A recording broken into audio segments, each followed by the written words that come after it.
Welcome in. It is great to have you here, VOD watchers. I appreciate you making it all the way to part 27. As always, I am grateful for your support of my content. I'm glad you made it this far. Make sure you put a thumbs up on the video if you like it. Those of you that subscribe to the channel, thank you for doing that. I appreciate it. Those of you that follow the stream by becoming a member and providing a little monetary support, thank you very much for that as well. I'm really grateful for that. Or if you've sent a tip or if you've purchased merchandise while I've been offline, thank you for your financial support of the stream. It means a lot. It all goes back into the stream and tries to, goes towards me making sure that this is the highest quality content it can possibly be. So thank you very much for that. If you ever want to catch the stream live, I'm live at 9:30 p.m. Pacific time, Tuesday through Sunday. On Tuesdays, I'm usually live on Twitch, but every other day I'm live on YouTube, at least as of the time of this video. There's also an unlisted playlist on my channel where you can watch the VODs and see what chat was saying while I was playing. So if you've ever wondered what chat was like and what I'm responding to and reading while I'm playing, make sure you check out that unlisted playlist. Episode 26 was really cool. There was a lot of setup, and now here we are. It's parade time, baby, and I'm really excited to see what happens. So thanks for being here. Let's rock. Are there any updates on Johnny? That's a bit generic for me, Rage. I'm not sure how to answer that, unfortunately. I think you'll find out either by catching up or by seeing where he's at in the current episodes. Takemura did Dr. Mick's job last stream, which was cool. Oh, yeah, he did. Takemura absolutely analyzed what was happening. Alright, Takemura, let's check out the messages. He sent me more messages. Good Yakitori Night City. Is there anything to eat in this wasteland? Girl, you can't find anything because you're sending your searches to me as messages. I can give you a few pointers. Oh, he's he's using his phone. Oh my god, as a search engine. Gotta love that. It's like when people used to put their searches in Facebook. Oh god, I can give you a few pointers, big dog. The roads taught me one thing, is that nothing tastes better than roasted marshmallows under a starry night sky. The pancakes at Tom's Diner are literally out of this world. 5 stars. Let's do that. Pancakes. I have not had the opportunity to try it, but I suspect I would not be welcome there. Well, that's potentially the case, Takemura. I don't know what to tell you, buddy.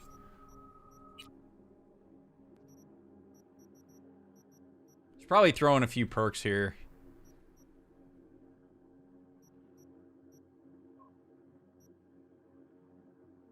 Because I'm gonna need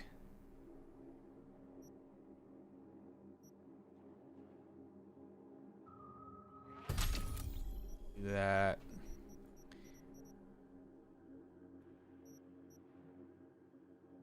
Well, no, see, we're getting, oh man, we're getting close. I need, so, yeah, okay, so athletics, here we go.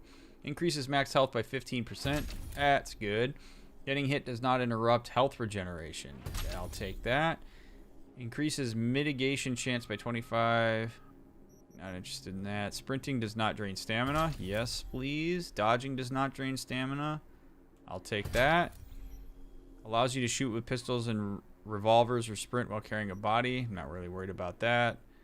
Health regen activates 20% faster during combat. Reduces fall damage. We'll go ahead and throw them into here. Annihilation. When entering combat using a shotgun or light machine gun, your movement speed, not interested.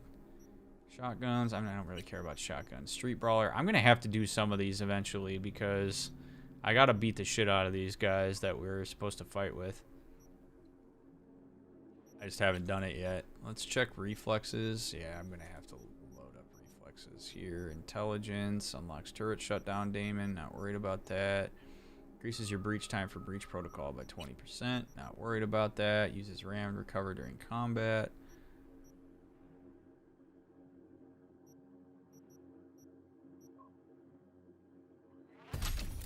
Alright. Good enough. We'll let the other one sit there for a little bit. What do you think your most used skill throughout the interaction with objects, technology, talking with people, etc.? I mean, I don't know. I use quick hacks a lot. For sure. Play it safe. Go to the bazaar in Japantown. All right, here we go.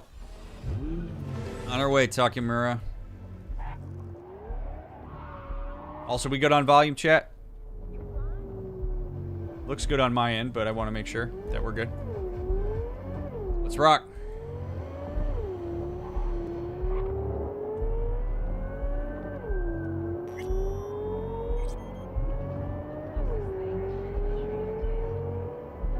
Oh, we're not even that far away. Yep, seems good. Cool.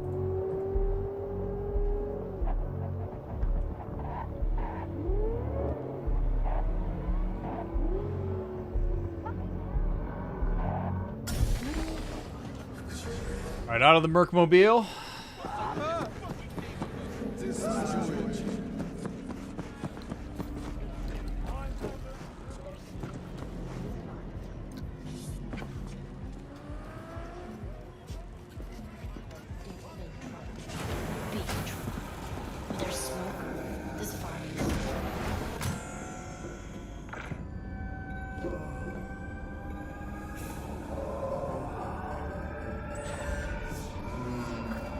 Wet dream, be the dream or the dreamer. Okay.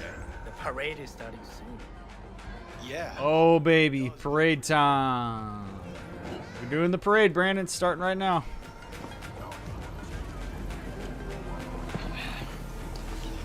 V, just in time. Goro, if you're here to jump, remember that there's help available. The round-the-clock hotline. That is not funny. That's not what I thought he was going to say. Begin. I adjusted the data from Okada-san. I advise you to examine it yourself.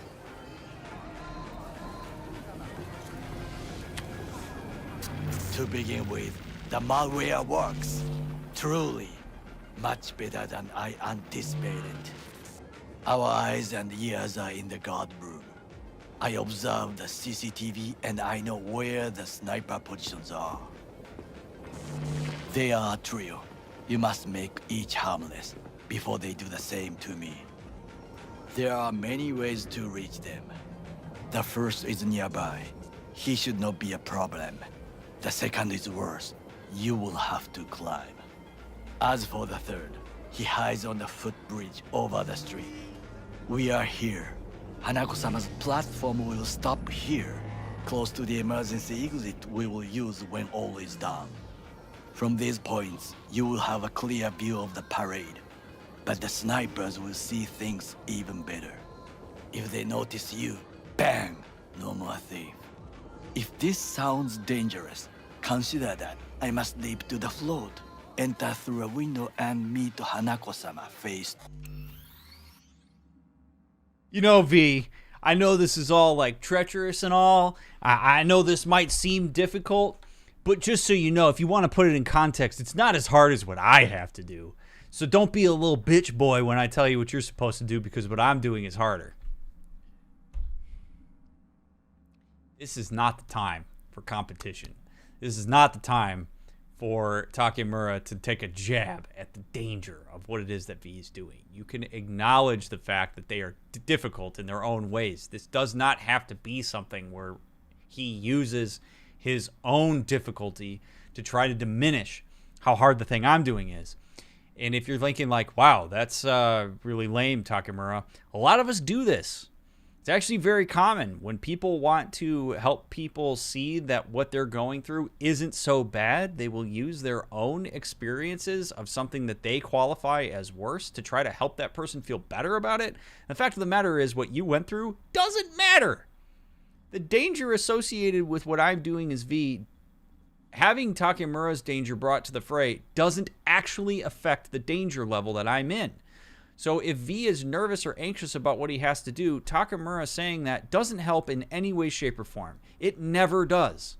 It never does. Because the fact of the matter is, if a person is affected by something that's going on for them, don't use your qualified worse experience to try to make them feel better about what they have to deal with. It diminishes a person's experience, and it does not make you appear to be very empathic. So, not a fan of how Takemura handled that.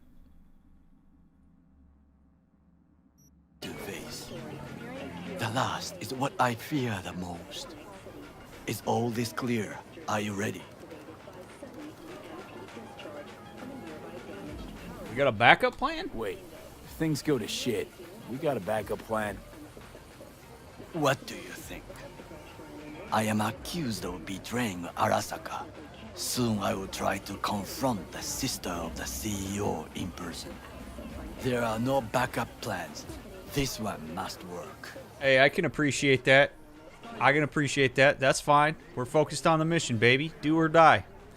I mean, what he's really saying there is that, like, I'm willing to die on this hill. I have put all my eggs in this basket. He has fully accepted that this is the way. And honestly, I can appreciate that. To an extent, I actually think that it's probably good we don't have a backup plan, because if this is really that essential, having a backup plan gives him an out where he might otherwise stick it through. I'm all for having contingency plans for things, but if it's something that's this dire, Takemura being like, look, man, I haven't thought about what an alternative is. I haven't thought about it. I'm only worried about what's going to go on here. Yeah, that could be a really good thing or a really bad thing. I think in this circumstance, I think it's probably a good thing. Chaotic Eloquence, to answer your question, you should ask your friend how you can be supportive. I don't know the answer to that because I don't know your friend. So just ask your friend, hey, how can I be supportive to you? What do you need from me as a friend? And see what they say.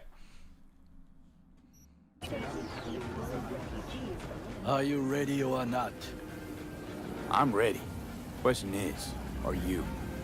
I formed this plan, did I not? All the while ignoring one crucial element. Your friend, Oda. Oda is a man of honor. He would not dare raise his hand against me. Maybe. You're gonna be dropping in on Hanako by surprise. Okay. What V is doing is another thing that is very common. These interactions between V and Takemura are great. These are V's anxieties. And I think him asking Takemura these questions and him basically insinuating that Takemura should be worried about these things is V trying to offload his anxiety of the situation into Takemura. V should take ownership of these things. If V is worried about Takemura, what it will be for him to see Oda, for him to be in front of Hanako, V needs to be the one that internally makes a determination. Is this something that I just need to resolve for myself? Or is this something that, like, I need to share with Takemura? V is essentially looking for reassurance of his anxiety by asking these questions of Takemura. And they're in a little bit of a dance right now, because I think both of them are nervous.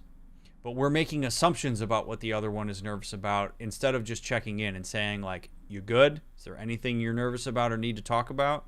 Instead, V is asking him these leading questions that are probably the result of his own insecurities and his own worries about the uncontrollable variables that are part of this. And he's seeking reassurance from Takemura in this. Takemura, to some extent, is doing the same thing. So now you have two guys basically appearing to be defensive about their position, because if Takemura is anxious about that, then all V is doing is highlighting it. If Takemura is not anxious about it, V runs the risk of injecting anxiety into Takemura where it's not useful for him to have it. Like, you got to be really mindful about the things that you're anxious about and be careful with how you throw them into conversation, because a lot of us will assume that other people should be anxious about the same things we are. And if we perceive people to not be anxious about the same thing we are, it heightens our own sense of anxiety. And a lot of people don't know what to do with that. They don't take the time to actually internally work themselves down from it and focus on what they can, how they respond to it. And I really think that's what's happening here in this conversation. Nice. You have a point. Instinct and reflexes win out at the moments like this. So I can only hope that I am still faster than he is. All right. stay safe, Goro.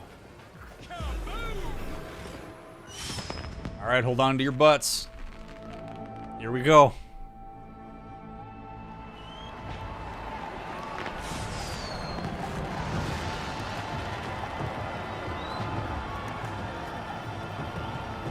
I am in position. The floats have started to move.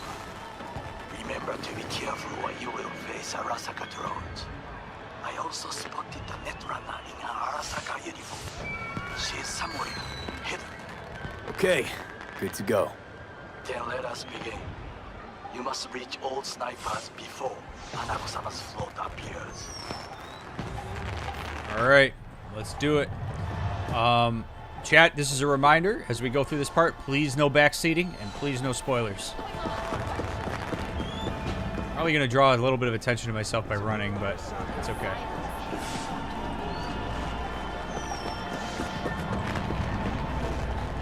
It's a beautiful setup, my goodness, but I got no time to admire the beauty. I got work to do.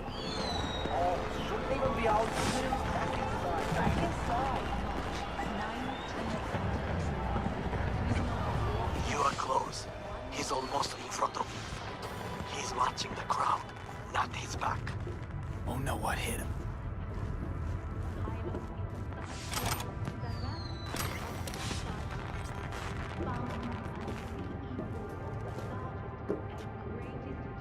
I just want to see real quick if there's a network attached to this. Nope, there's not. Okay, not going to worry about it then. This guy is way more accessible than...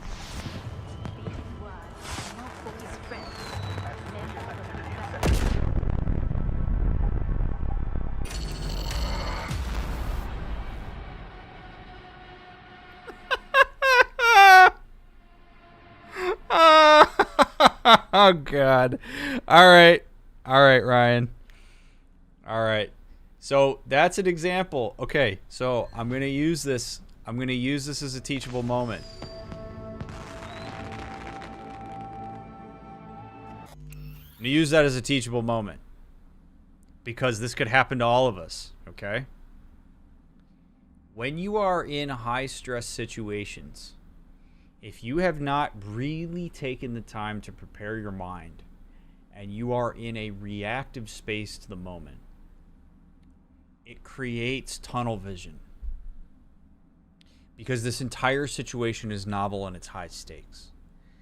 So I got so wrapped up in making sure that I got behind the sniper and took him out that I did not pay attention to my surroundings.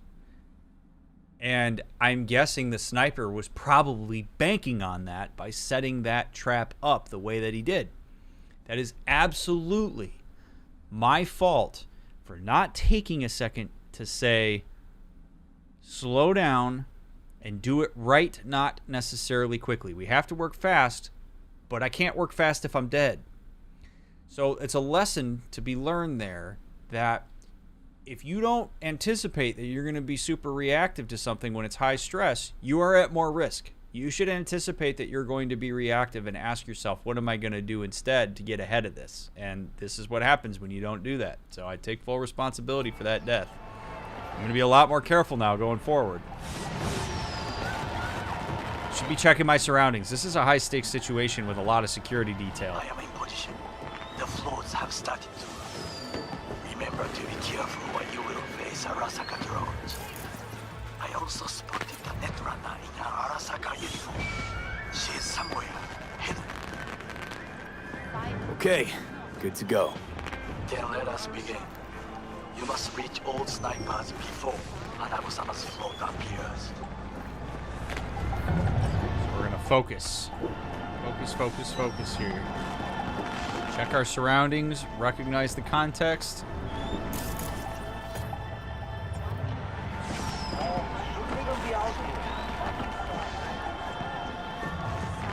You are close. He's almost in front of you. He's watching the crowd, not his back. Oh no, what hit him?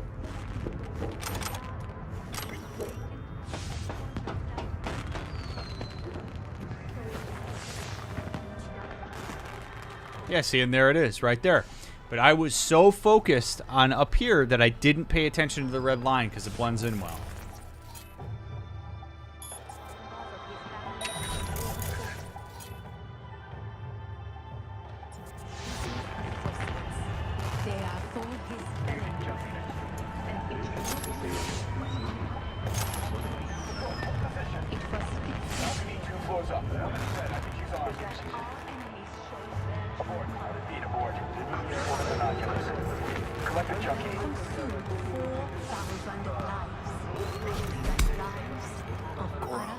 brought the ring closer.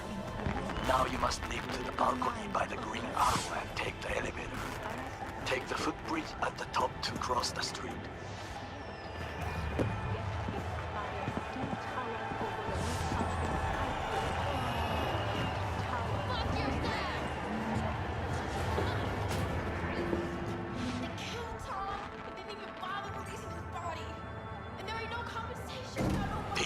This is important. Oda is speaking to someone. I am linking you in. We both can listen. Again, security is substandard. It meets none of our norms. Hanako-sama should not be here. You questioning Yorinobu's orders? Do your damn job. Understood. Over and out. It is just as we expected. Oda is here. I will contact you with any news. That was the first legitimate, like, glitch that, like, really messed with me there. I, like, went full Cyber Psycho there for a second. We gotta go up to 21, apparently. Very bad time for a glitch, but we'll be okay, I think. I know that borged out ogre. Adam fucking Smasher. Yeah, I know. The guy killed you, right? Guy, motherfucker's barely human. But Try to reach the maintenance area. You can climb up from there. Okay, so that's really interesting. So here's what we got to be mindful of now, okay? Because I think it's important to remind us of this every single time I can. Our consciousness is merging with Johnny. Adam Smasher, being the person that killed Johnny, is inherently going to raise an emotional reaction from Johnny. And that is now a variable that V has to consider.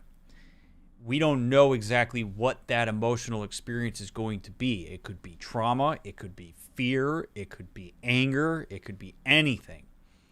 And if I'm V, I'm going to take a second and I'm going to recenter myself and be like, all right, dude. And I would reassure Johnny there. I'd be like, hey, Johnny, it's all right. I understand. It makes a lot of sense.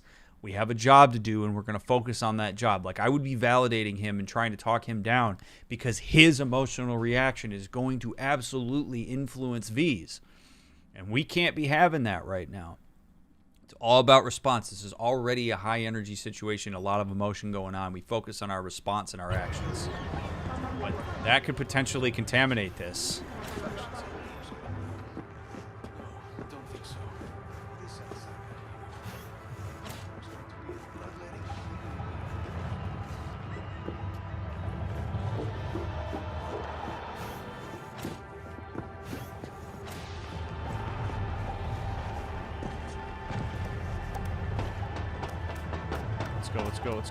Let's go. catwalk don't look too stable. Sure Takamura didn't plan a little whoopsie-daisy for you?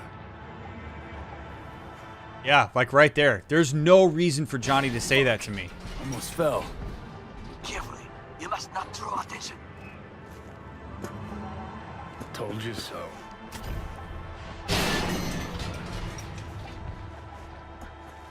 Silence is not golden.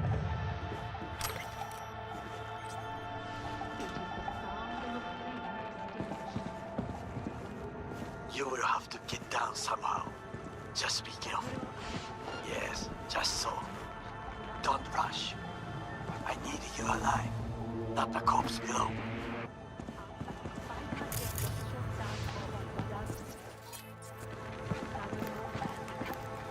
Pilot in the Star Squadron in the rank, Master and CEO of the largest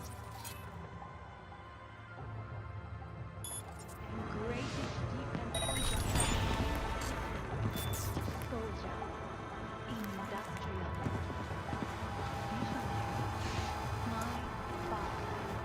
These words are not for his friends, members of his family, or Attach catwalk segment. associates. They are for his enemies.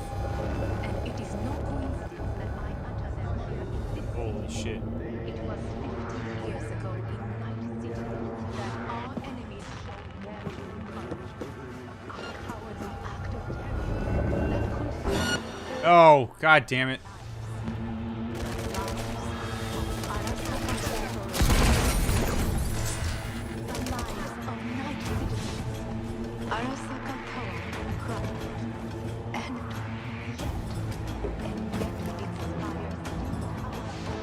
Shit. Respond. Stay chill. He doesn't know where you are. Come out with your hands in the air!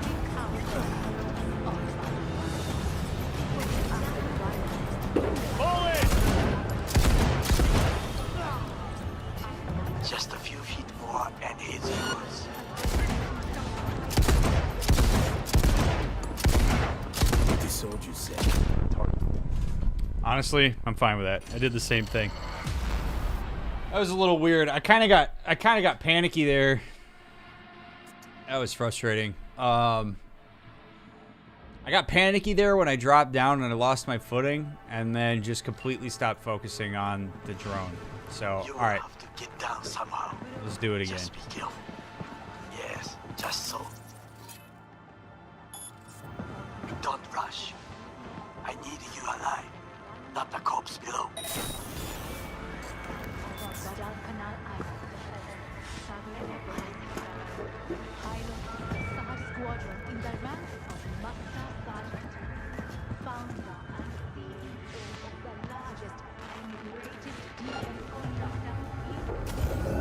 Same thing. What the hell, man?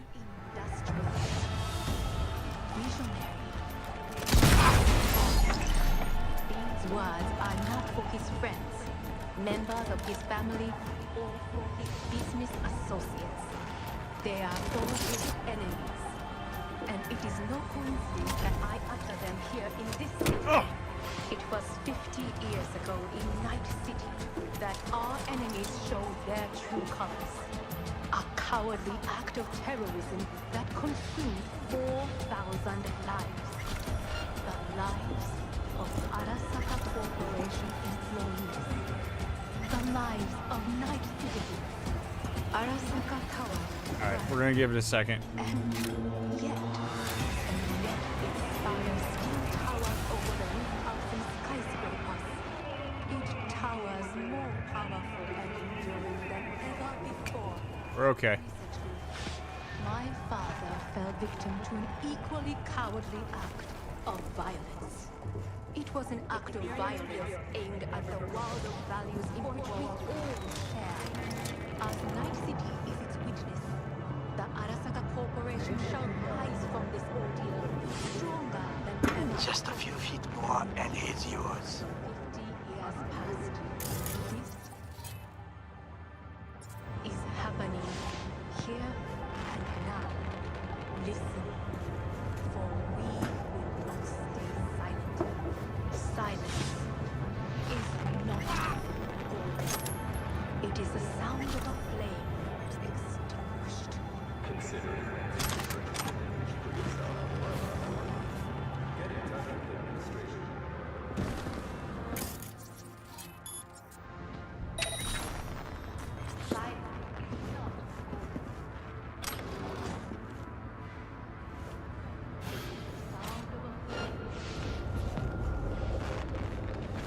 Holy shit, I had no idea there was somebody else in here. Probably should have pinged.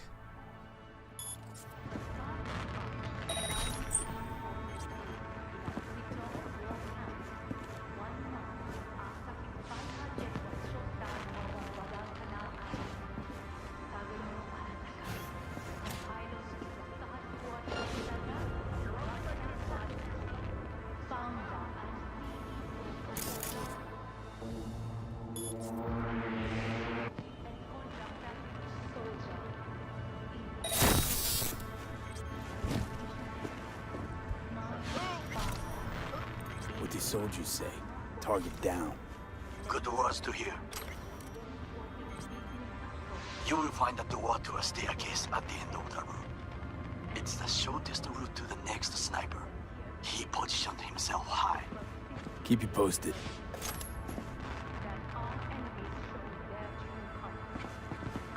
P, it is Orage. Listen. We will not safety has been compromised. She must be extracted. Arasaka is fully capable of protecting its principles. Ask your boss what he values more. The Arasaka image or his sister's life. The situation is in hand. Over and out. Did you hear? They know something. Perhaps not. We must hurry. Trouble.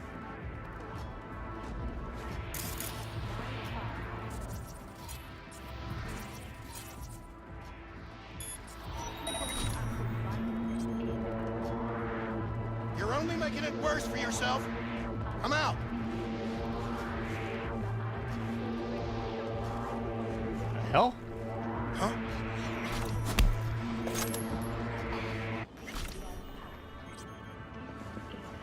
Weird.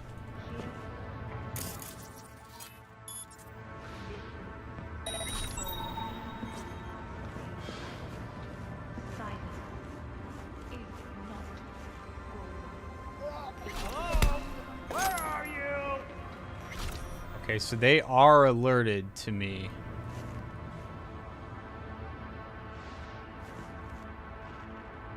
I've got this.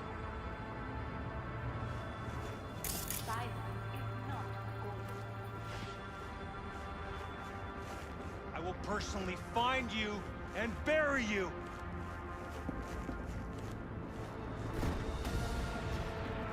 What the hell tipped this guy off?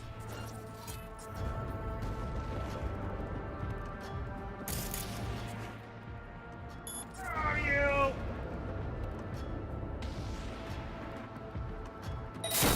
Oh, goddamn Try to optics! reach the maintenance area. You can climb up from there. And if that doesn't work, you can use the footbridge to your right. Watch out for the float jets, unless you intend to get cooked. I would keep my head low.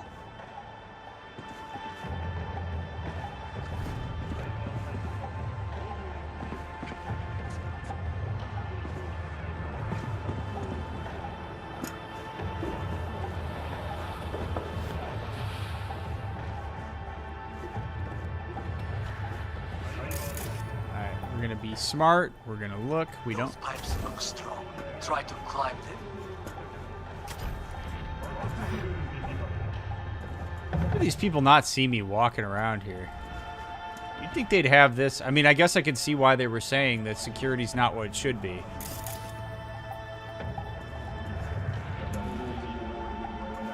Alright, third sniper. Oh, shit.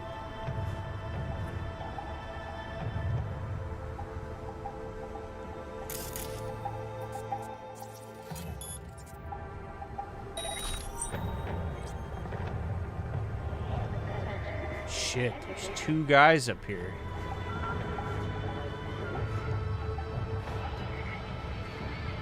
Um.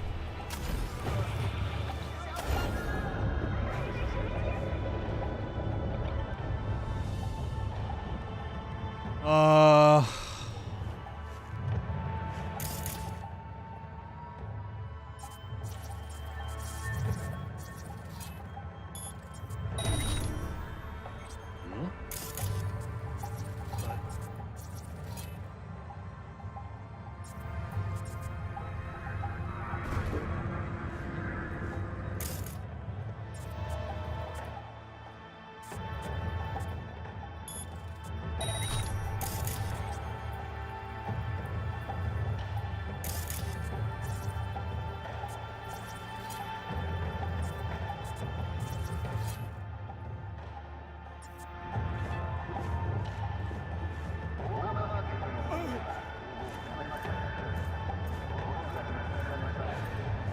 That's all right.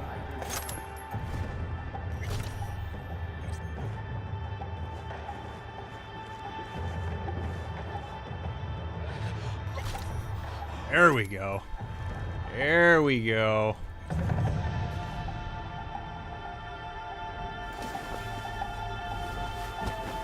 Toss him in the trash. Can I? No?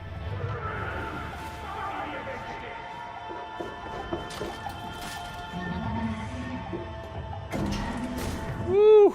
All right.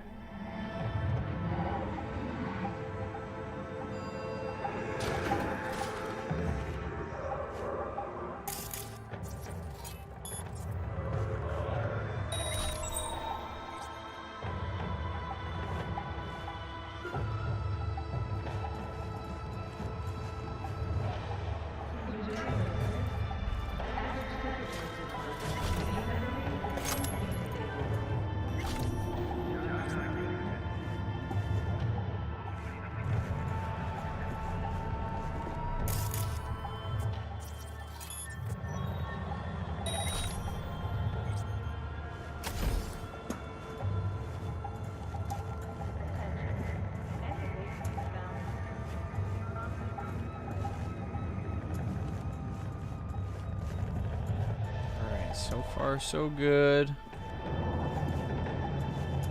Keep looking for mines, because I've inadvertently run into 2 of them, which has not been fun.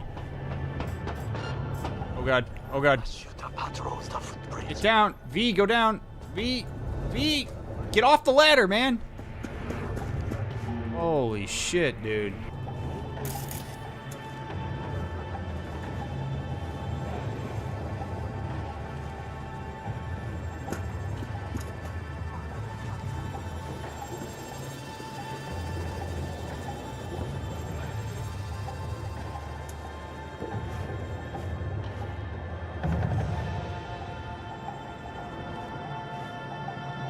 This didn't end up being what I thought it was going to be. Oh, where did that thing go?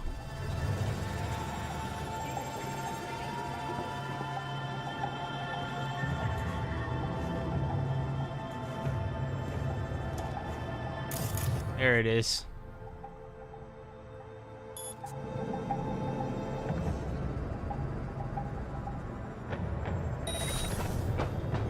Go, go, go, go.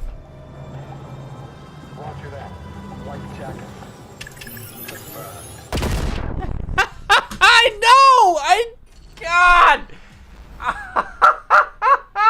I literally talked about this. I literally said, I'm looking for mines, and it's amazing. I'm actually being conscientious of this, and I am still so wrapped up in the moment and the primary objective that I'm getting blown up.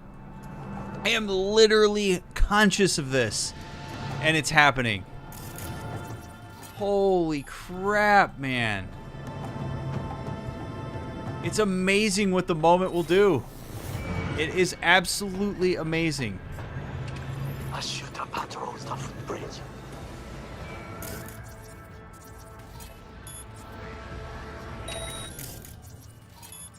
Holy shit, dude. What's wrong? Well, that would be all. Yes, apparently. Well done.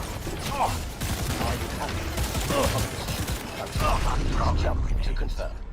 And that is... The Arasaka network. She has taken control of all the networks. You must get rid of her. Will not be able to happen. She hides in an unfinished apartment building near to the second sniper's nest. Okay, on my way.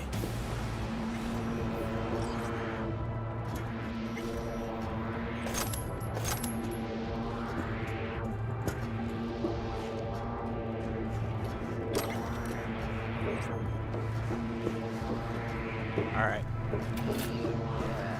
Don't stop. So this didn't call for quite as much discretion as I had initially thought.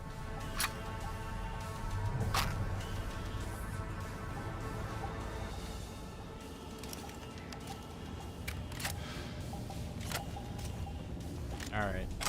Well.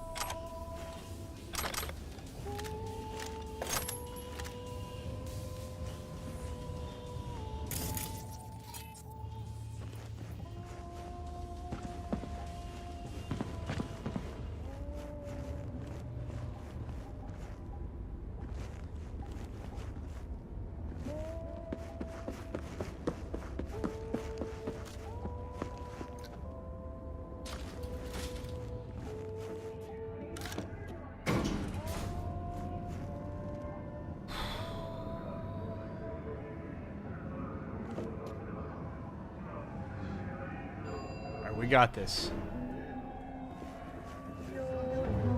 Whoa. Look at that. That's badass, dude. Oh no, not now. Oh shit, not good. Not now. Not now, Johnny. Come on, buddy. Don't do this to me. I know you're scared. Not now, man.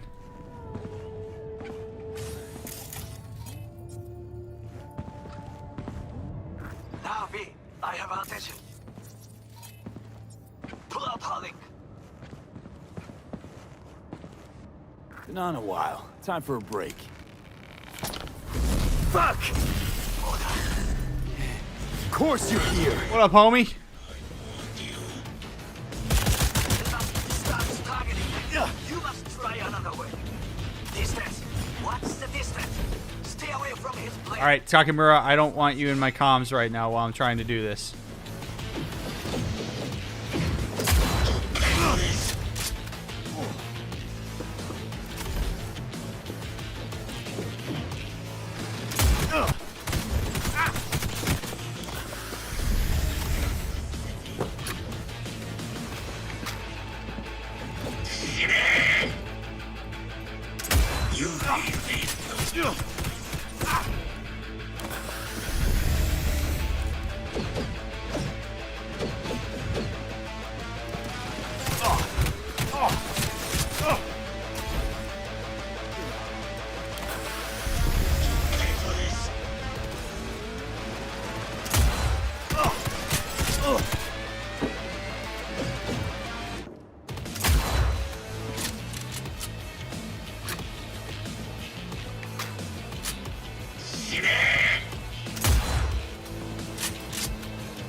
Yeah, stay right there, dude. I'm fine with that.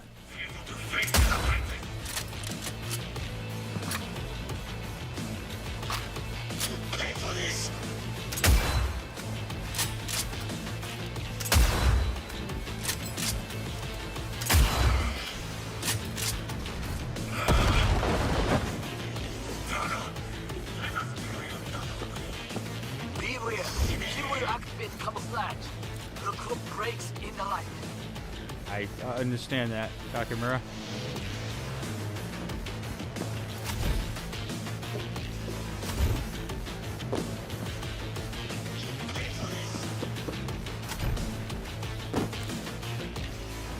Hear him.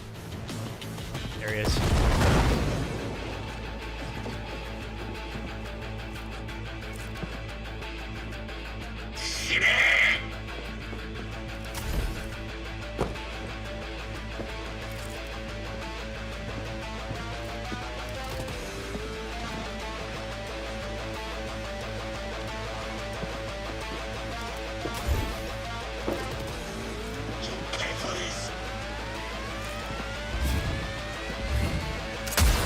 Oh, he hides down in the little...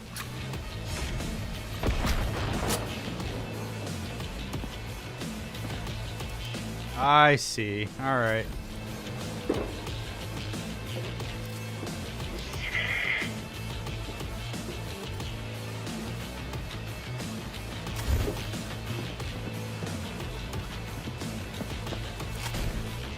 At least we're buying Takamura some time.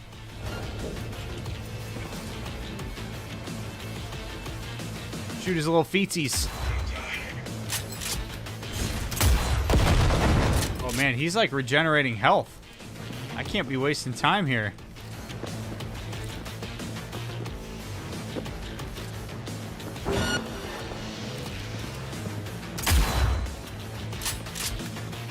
You pay for this.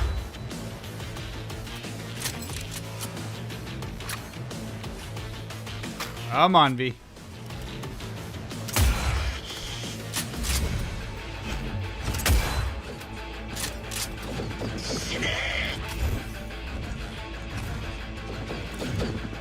And I could do without his health regeneration.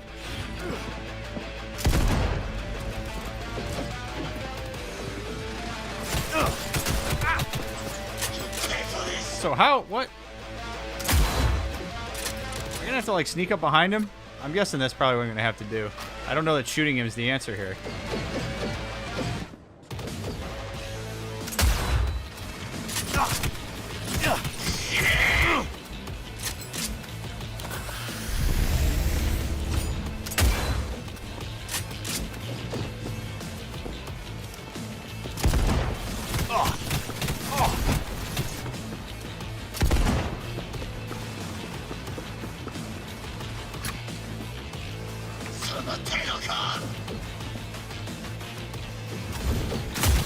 Oh shit.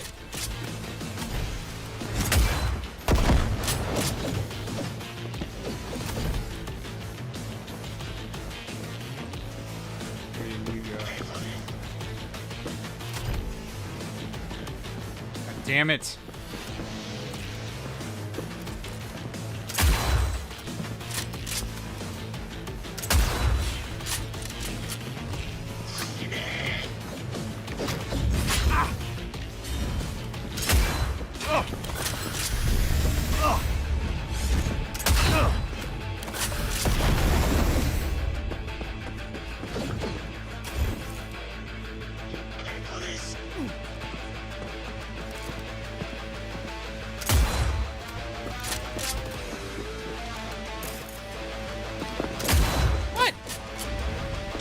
Alright, so I can't sneak up on him. That sucks.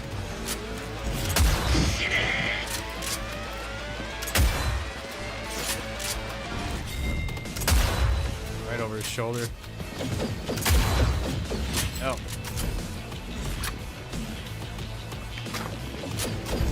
Pay for this.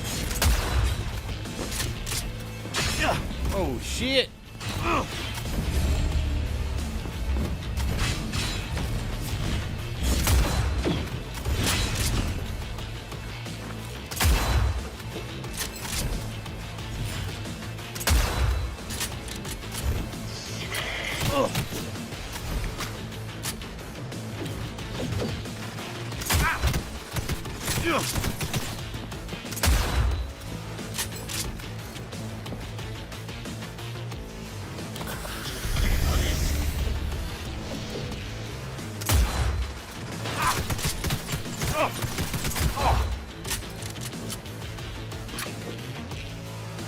This guy's got Skippy, I think. His bullets find me no matter what. Oh.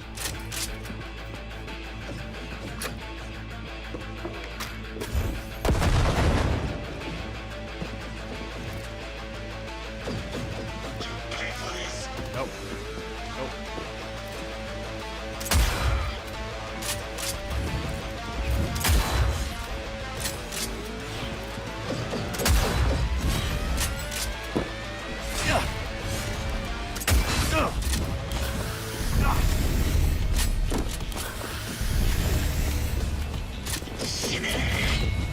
Woo! Woo! Woo! Damn!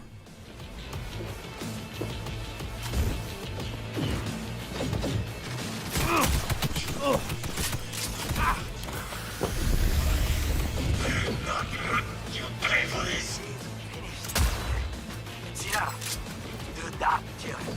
Not kill him. It's a duty. Nakamura, he's gonna kill me. You think he's gonna spare my life? Brother, you gotta pick your battles. What is your status? I managed to. Oda, is he dead? He's breathing. For now. Please, B, show him mercy. There should be nothing standing in your way now. We press forward. You and your fucking sick sense of honor. I don't know, I mean, I get it. The dude's willing to die for it, but... Your lucky day, though. Could thank your old friend Goro. It is I who thank you, B. Alright, buddy. I mean, whatever you say, but if he shows up and kills me... We're donezo. I get a cool-ass suit from this, though, so I gotta say, at least I'm looking snazzy while we're doing all this. You know?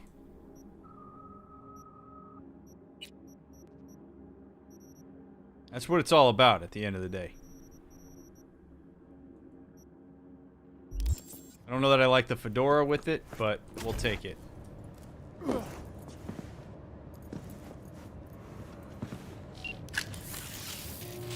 we go. Okay, Preem. Online and in the system. Hanako's inside. What is she doing? Trying to call someone, I think. Try to listen. Do not forget Do to you wish to disarm die? the alarms. Get back I behind must cover. be able to enter.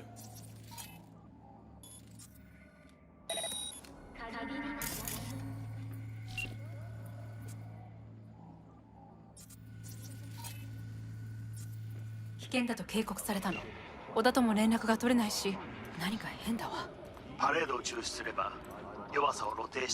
can cancel the celebrations.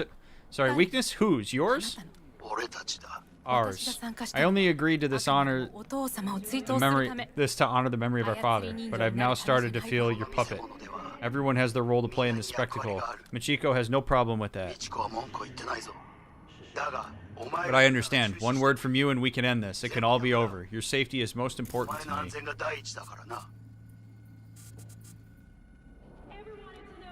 兄さんやり終えましょう Thank you, Hanako. It would have been a shame not to finish so heartwarming a ceremony. Goro, all systems jammed. It's now or never. Oh, man. お父様 Or father.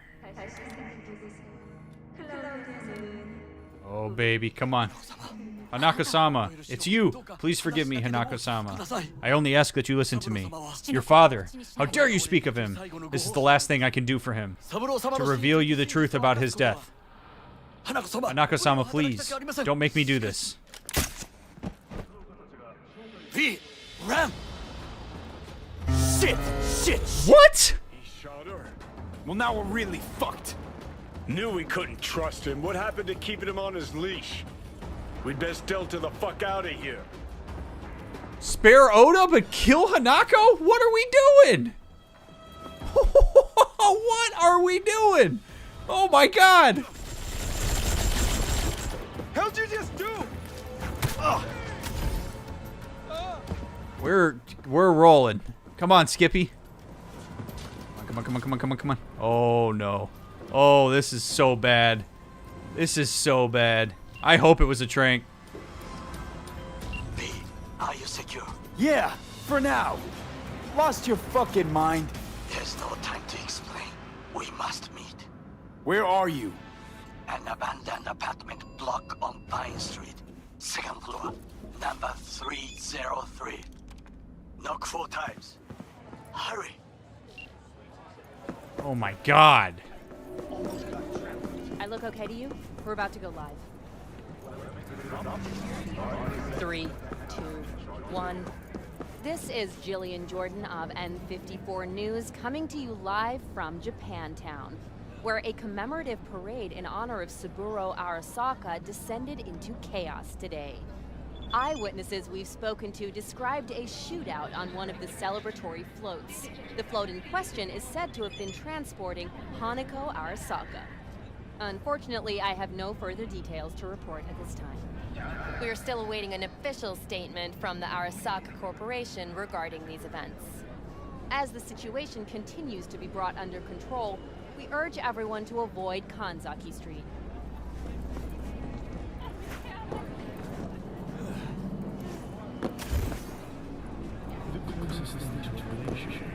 I shouldn't draw attention to myself. Not right now. Dude, Takamura. Oh, man. Brother. Vine Street, abandoned building, 3rd floor. Hurry up. Knock 4 times. Make sure nobody follows you. 4 times. Please confirm you understand. 4 times. I remember. Jesus. I'm no gonk. Excellent. It's better to be careful. Remember, 4 times. Okay. You got it, buddy. You got it.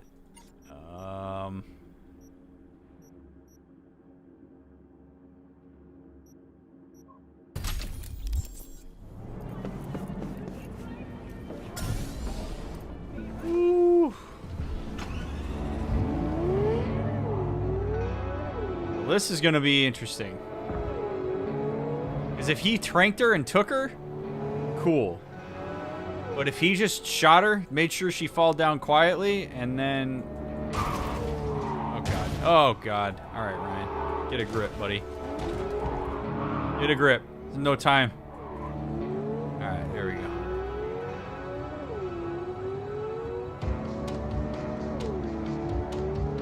See, this is where I need more information.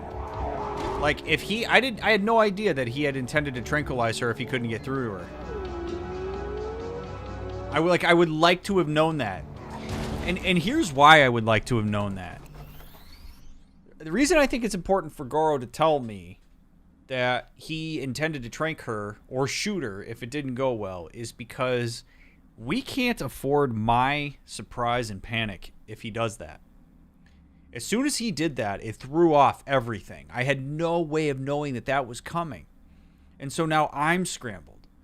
If he had had the thought that that might be something that he has to do, then if he tells me that and he does it, it just immediately synthesizes into my head. Okay? So if he did that as an improvisation, fine, but he owes me an explanation on that. But if he knew that that was a possibility, he should have shared that. You do well to share your plans with people, especially if there's contingencies, because then you don't have to worry about being thrown off if that thing happens. We need communication. V and Takamura have spent so much time posturing at each other that they're not communicating reliably with each other, and it's making this very frustrating. And we even asked him, what's the backup plan? And he said he didn't have one. That's exactly right.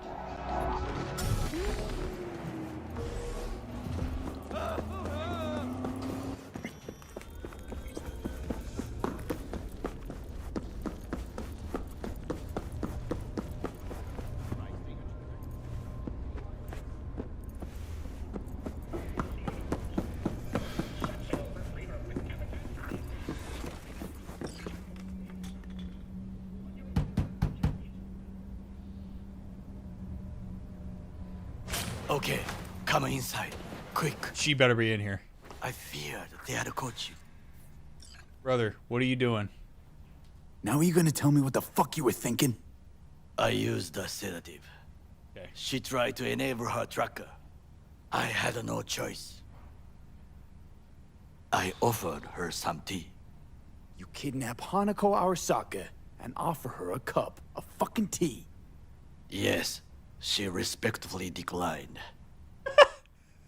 Tell her the truth about Yorinobu. No embarrassment. And state your terms clearly. Perhaps to you, she will listen. Brother. Brother.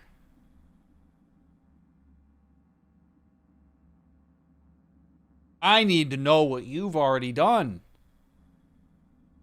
What did you tell her? What did you tell her? Did you tell her? Did you wake her up, offer her a cup of tea, and then say, hey, by the way, your brother killed your dad? Does she know the story? What did you tell her? If we need to be in alignment on our stories, you gotta tell me. I am in a horrible one-down position right now here. I have no idea what he said to her. She has no reason to believe me. How ridiculous is the story? I know we talked about this already, chat, but how ridiculous is the story that we have here? Okay, so I was there to steal the relic that your brother really wanted, and it was in a cryo chamber, and some shit went down. Your dad showed up. I hid behind a one-way glass mirror server room thing. I watched the entire thing. Your brother choked your dad out. He slumped down and fell to the ground. He had asked Adam Smasher to leave the room. Takamura wasn't there. And then, yeah, I got away. And by the way, the relic's in my head, and I have Johnny Silverhand with me. Believe me, oh ye Hanako Arasaka, me, this random dude in a onesie and a fedora. So, I mean, there is so much going on here that I very much believe is a product of the lack of conversation between Takamura and me. This needed to be airtight. This is ridiculously high stakes. There is so much that could go wrong. And I'm not saying we have to what if ourselves to death here, but what I am saying is that it is incredibly important that we at least have the major bases covered. If he doesn't trust me, then he needs to be upfront about that. If I don't trust him, I need to be upfront about that with him. We cannot afford to be at odds with each other when we're doing this. You either decide that you are committed to doing this together or you don't. This is not a half-assed commitment from either one of us. And we saw massive communication breakdown between the two of us because there was posturing for power and there was smoke and mirrors and there's alternative agendas. And now he has taken her, hit her with a sedative that I didn't know he was carrying, got her off the float somehow, took her to a random apartment building, doesn't tell me what he told her, and then says to me, don't embellish your story at all. Tell it like it is. Hopefully she listens to you, which implies that she did not listen to him. And I don't really understand why he thinks that I'm somehow going to move the needle. Hanako has no reason to believe us, not just because I'm some random dude, but because her entire worldview of her brother and her father is in a completely different schema than what Takemura and I are bringing into this. This is a massive ask on her part, or on our part, to get her to believe what we're saying.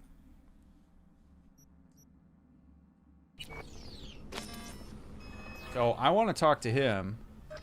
Hanako-sama, this is the man I spoke of. Please, listen to what he has to say. Okay, now she is, at the very least, Hanako is familiar with Takemura. So there is some familiarity here that maybe stabilizes this. But we are in, oh man, we are in an environment that is not conducive to where she would be comfortable. I mean, this whole thing is scuffed as hell.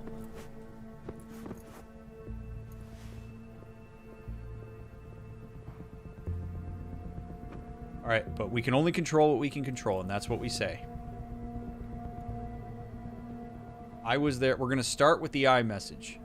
If I come in with your brother's the real murderer, okay, we're going to dissect the shit out of this, so strap in, okay? This woman knows nothing about what happened. As far as she is concerned, the man that's standing behind her is who killed her father, and that has been cemented, and people she trusts have confirmed that story. So we have not just Hanako, but we have a mountain of other people that she trusts that have suggested to her that her father was taken out and that Takemura is at fault. She has no reason to believe that her brother is in on this.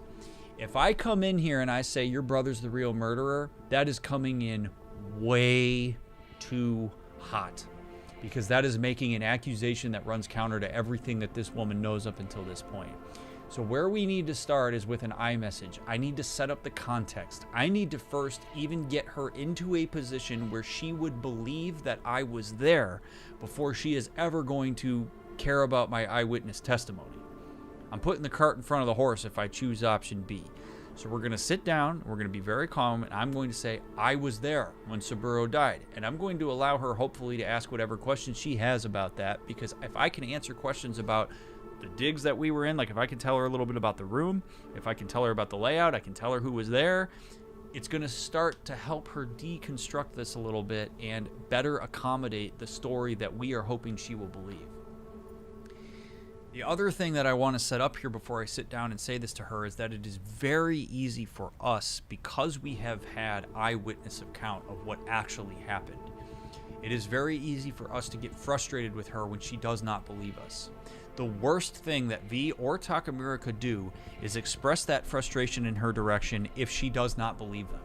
The most important thing interactionally that he and I can bring to this situation is to empathize and validate her skepticism all the way. I understand that what you're hearing is not going to make sense to you, that it may be scary or frustrating or whatever. I totally understand if you have a hard time believing what I have to say. That is going to go way farther than me getting frustrated with her because she doesn't believe me. She wasn't there with us. She is in an entirely different developmental plane as it relates to all of this. And we can't use our hindsight and our eyewitness testimony to judge her lack of awareness about what's going on. We're teaching her what happened, and she is at ground zero. We're on the 80th floor. She's on ground zero. So we're going to start with I was there when Saburo died, because we need to set the tone. I was there that night at Konpeki Plaza. I saw Saburo Arasaka die. He wasn't poisoned. That's a lie your brother made up and spread. Yorinobu is the murderer. You must be mad to think I will listen to such nonsense.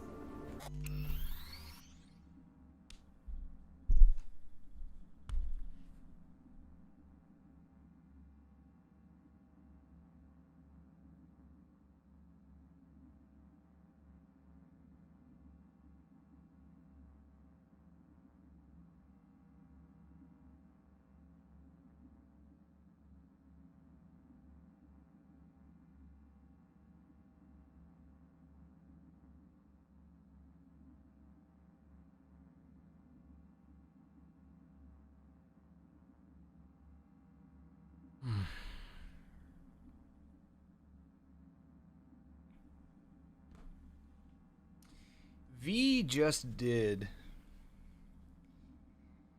the interactional version of me stepping on a landmine when I went to go kill the sniper. He just did the exact same thing I did, but in an interaction. He got so tied up in spilling the beans and telling her exactly what happened that he forgot to cover his bases. He forgot to set the context and to be tactful.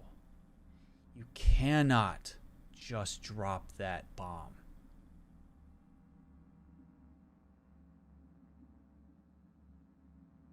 It's the exact same thing.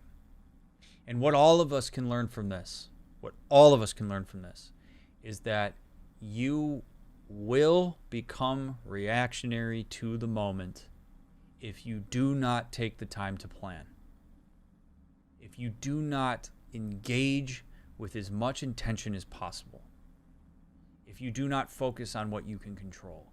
I cannot control, nor can V, that he is anxious in this moment, that there is a lot riding on this, that we are in some ways also taking an offloading of Takemura's anxiety. We're not just walking into this with my anxiety, we're walking into this with Takemura's too. We became so reactionary to that rather than being proactive that we just dropped this on her and she responded exactly the way that I would anticipate her to, which is to say, do you really think I'm going to believe this shit? Of course not. Why would she? My frustration is not with her. I'm not frustrated with her at all. I'm frustrated with V and the way that he handled that.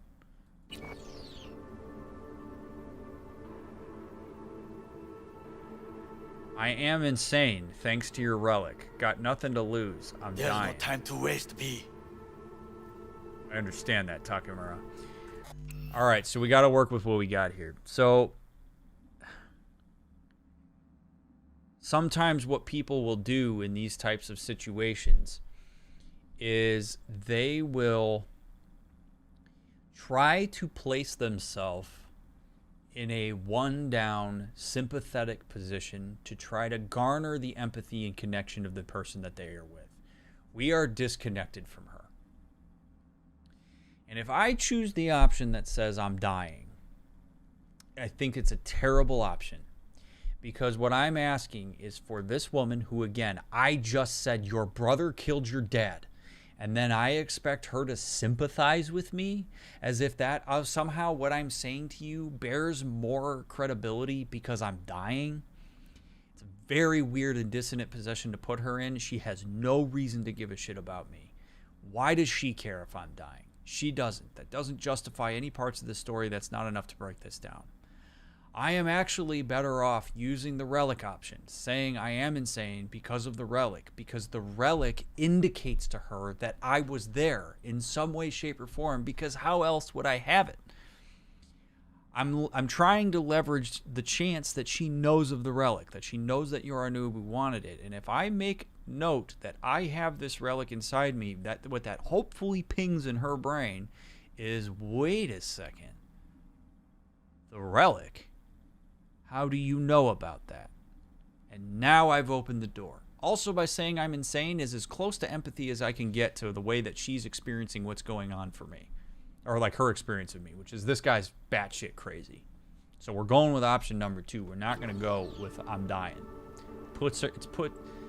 She doesn't give a shit about me. Nor should she. Also notice that she's not looking at me. I think she probably doesn't respect me. Don't blame her. Mad? Got no idea, lady. Got a voice in my head, see? An engram. One of your personality constructs. Engram. Yeah. I stole the relic Yorinobu tried to peddle off on Netwatch. While I was making my... There it was. Did you see it? Did you see it? I love the way that CD Projekt Red did the nonverbals in this game. That got her attention. I don't like V's tone. V's tone is terrible. No need to be aggressive here. He's not doing himself any favors. All he's going to do is set off alarm bells in her brain that's going to put up physiological defenses. There's no reason for that tone. As soon as I said the Ingram/relic, she turned. She's engaged. I have her now. It's the same thing as like if you're fishing and the fish bites the hook, you got to set the hook. I got her now. Okay, so V has to tread very carefully going forward here because her language, she just completely shifted her body over to me. So even if she stays stoic and doesn't let on that this is an emotional thing, just reading that shift of her attention toward me tells me that I got something. Something in her mind went off when I said that, which is what I would have anticipated. So that also tells me she knows what the relic is. I escape, I got a bullet to the brain. Relic saved me. But now, the damn thing's killing me. And I gotta stop it. Okay. This is really subtle. You may have to go back. If you are watching the VOD right now, I encourage you, after I say this next piece, I want you to go back and I want you to rewatch what just happened while V was talking. She was engaged with me. As V talked about having a bullet to the brain and the relic saving him, she turned away, but her eyes told a huge story. So she kind of like looked down and she was moving her eyes around as if she was trying to calculate what he's telling me is possible, because I know the way that the relic looks. But then the most important part was her eyes went from shifty to relaxed, which is to me a signal of a moment of recognition. It's a very subtle thing. It's very subtle. Go back and watch it after this clip. But her brow unfurled a bit, almost as if to recognize, oh shit, this is plausible. And so this is what I'm monitoring while we're talking to her, because this gives us an immense amount of insight into where she's at and the extent to which she has a capacity to believe what I'm saying to her. Go back and watch it. Because she ain't letting on much with her body language. You got to look for subtleties. Eyes are a really good place to look. Hanako-sama, V is living proof of the terrible crime your brother committed. We can confirm every word he speaks, if only you will help him with the relic. She looks down again. She's softened. That's the face a person makes when they're starting to come to a reckoning, when they're starting to see some dissonance happening, when all of a sudden things start to come together. She is really starting to soften and consider what we're saying, and I think that's the face you make when you get earth-shattering information that takes everything away from you. Now, there's so much going on here. Now, on its surface, remember I was really hard on Judy back in the day when Judy was really emotional when we were talking to Finger, and I was pretty like harsh on her about that. And I think it's very easy for us right now to look at Takemura and to say, dude, you need to back off. But I actually do not agree. And here's why. You have to take their context and to some extent the culture into account here. Takemura, when around the Arasakas, has a very stoic demeanor. He does not show emotion. He is completely measured to the nth degree. I actually think that Takemura's intensity here is part of what is driving this home for her. Because If Takemura is emotional about it, that means something is amiss. That means there is something about this that is not standard operating procedure.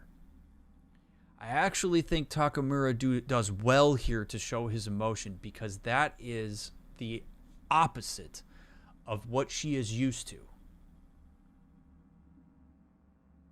Like, really, this is where context and like different dynamics are super important, and even culture is important. Because if Takemura was super stoic about this, the way that he told me to be, I don't think it would register. I think what he needed was an inverse between the two of us of what Hanako's expectations would be. If Takemura is emotional and I, the white American dude, am stoic, it breaks both sets of expectations and drives the point home a lot more. She's like, holy shit, like this white dude's not coming at me all emotional and crazy. And the Japanese guy that I have known forever, who has been stoic in every other environment I've ever seen him in, is showing emotion. Maybe there's something to this. I just think it's really important to look at that piece of this when we're watching this interaction. It's easy to want him to back off, but I don't think that would be a good idea. Because look at her. She's turned away. She's really starting to consider, holy shit, maybe this is possible. Did you hear that? Go and check.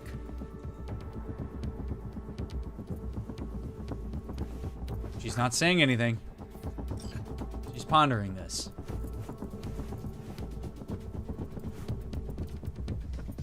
I got a bad feeling about this. Should be. Skippy. Go.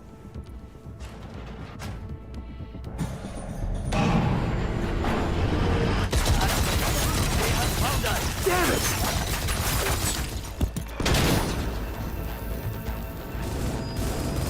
On the ground, asshole! Don't move!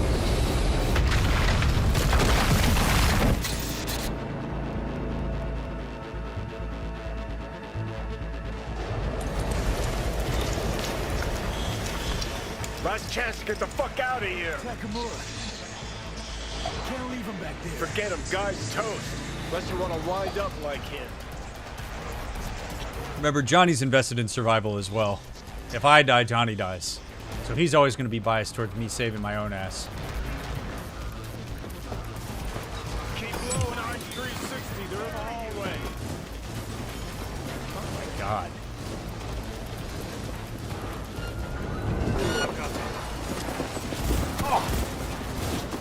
The fuck you doing? You lost it? He's beyond any sort of help.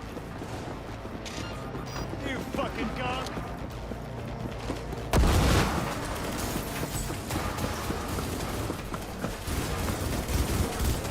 Reason for firing.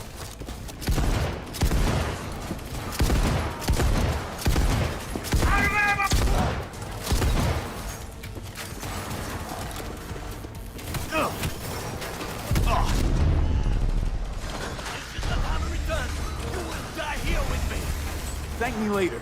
Need to find a way out now. Fast. There are empty rooms to the right. It's our only chance.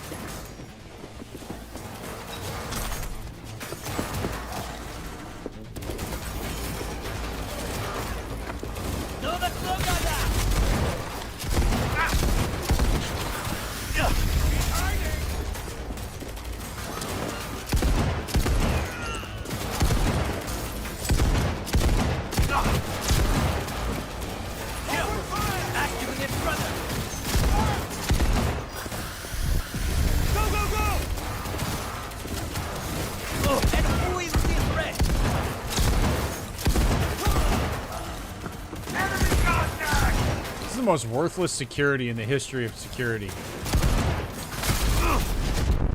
Oh no! Well, he says as he dies. Okay, well, that's fun.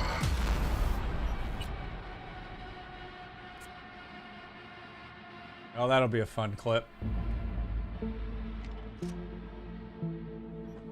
Go.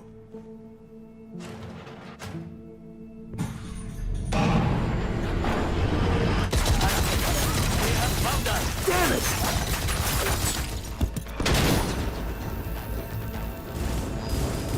On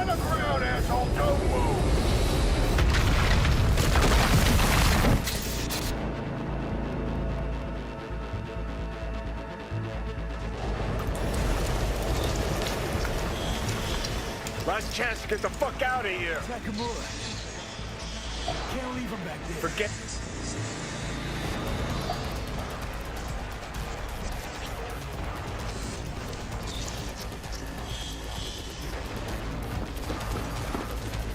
Keep low and I-360. They're in the hallway.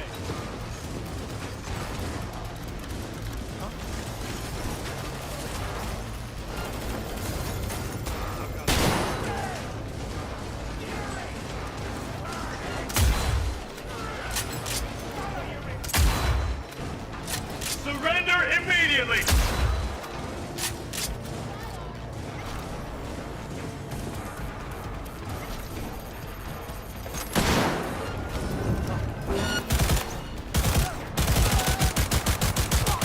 Is there no end to this madness?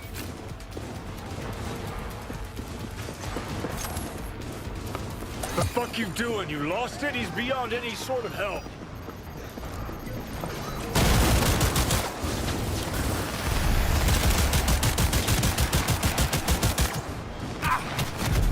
No, no, no. Understood!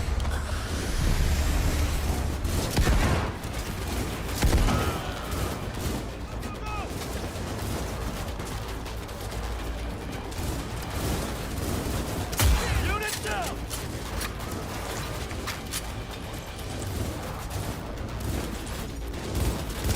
Shoot! Fire! Damn it! We're exposed! KIA!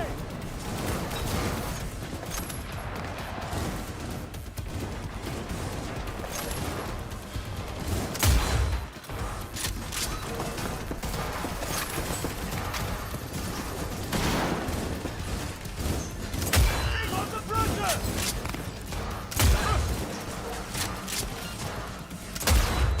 All those guys have to do is close in on Takamura and he's screwed. Die here with me. Thank me later. Need to find a way out now. Fast. There are empty rooms to the right. It's our only chance.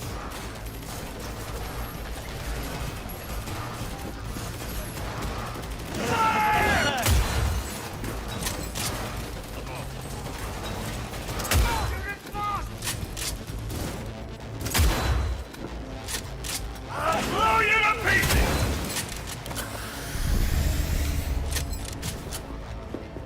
Oh, he's hit!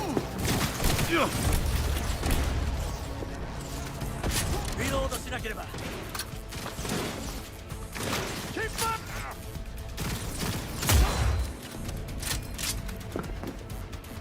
Go, go, go!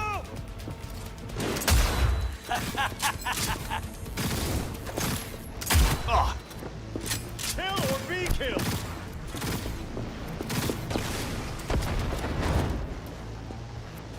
Tackle! Target! Whoa. Dude, this guy's flashlight is brutal.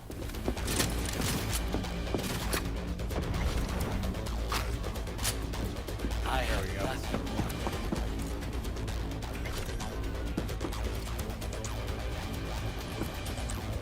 Glad that guy was packing a stress ball, because this is definitely stressful.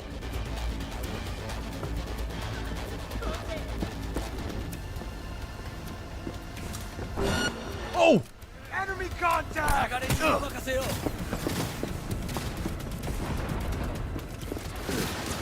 go!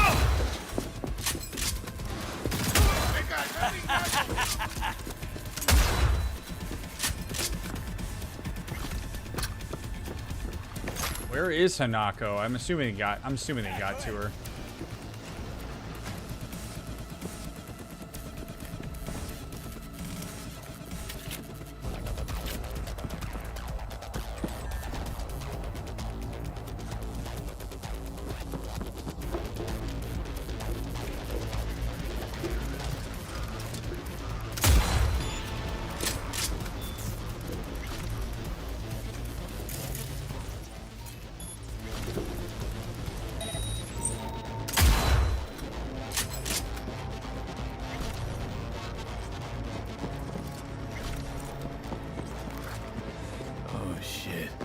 Be careful.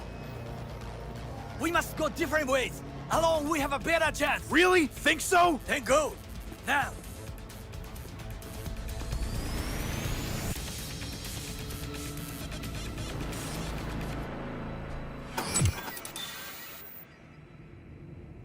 Think they make these motels especially for royal fuck-ups like us? AC's busted, dirty needles under the mattress, shitters clogged. No, for real. Who fucking comes here to sleep? We're a couple miles outside Night City. Someone leaving town just keeps driving. Somebody going there sleeps in the damn city. What good's a motel in the middle of nowhere? I'll tell you who sleeps here. Fucking losers, that's who. Fuck! How the tables have turned. Johnny, for crying now out. we're the ones sitting around waiting for Sokka assault squads to storm in. Anyone knocks, blast the fucking door. No warning. And if it's Goro, Who are you kidding? Been 24 hours since we split up. Complete radio silence. Rest in peace, bastard. saw him yourself. Even without his implants, he was a good fighter. He'll pull through. Doesn't matter how good you are in Night City. On your own, you're fucked. Hear that? Car. At this hour, in this place? Fuck. Just one? Finger on the trig, V.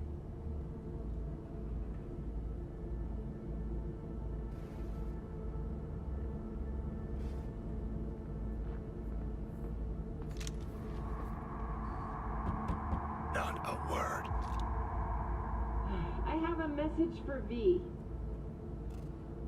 Don't touch that door. I know you're in there. Are you asleep? Time to wake. Finally. Ugh. That on the wall, is that blood? Yeah. Knocked the last star off this dump. So, you were saying, got a message? Sitting right here. It'll start soon.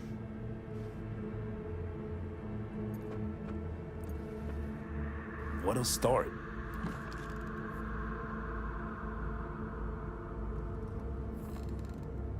It's a doll.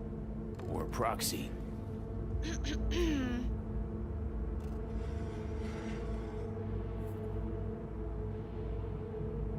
I must make one thing clear. I still think you are mad. Hanako. That you? But I can fool myself no longer. I believe you. Oh. Any word from Goro? We split up when we went on the run. Takemura is in a secure location. That is all you need to know at this time. Okay. So now that you know, and believe, what's next? Yorinobu planted a Tanto in the corporation's very heart. I must act while the wound is fresh. And you will help me. You are living proof of his crime and treason. You're gonna help me first. Perhaps I did not speak clearly. We must act quickly. Well, I'm pretty tight on time, too. Dying, in fact. My dead body would make for a pretty lame-ass witness. I understand. Want to know everything you know about Mikoshi. Mikoshi? One of my father's flagship projects. A data fortress with servers situated on orbital stations all around Earth. Think of it as an archive of personality constructs, digitized psyches. Try a prison. A matter of perspective. In any case, that is not where you will find salvation. Not without extensive knowledge of the relic and the construct creation procedure. She knows her shit. So what's interesting is V used literally the only piece of leverage he had. I actually give him credit for that. Like the fact that we're dying, she obviously knows enough about the chip to know that I'm telling the truth. So the fact that V is dying means that her time is also limited. Like the thing is, if she didn't need me, she wouldn't reach out. Her believing my story immediately gives me a lot of leverage. So her and I are both in unique positions of leverage. She has information that can help me, potentially. I have information that can help her. So me going to the I'm going to die aspect of this is a means to gain some leverage and get some information from her. V has nothing to lose there. Absolutely nothing to lose. If she could find him here, she can find him anywhere. So he might as well use whatever leverage he has. So it worked. Track down your runaway. Hellman was hiding under Kang Tao's wing.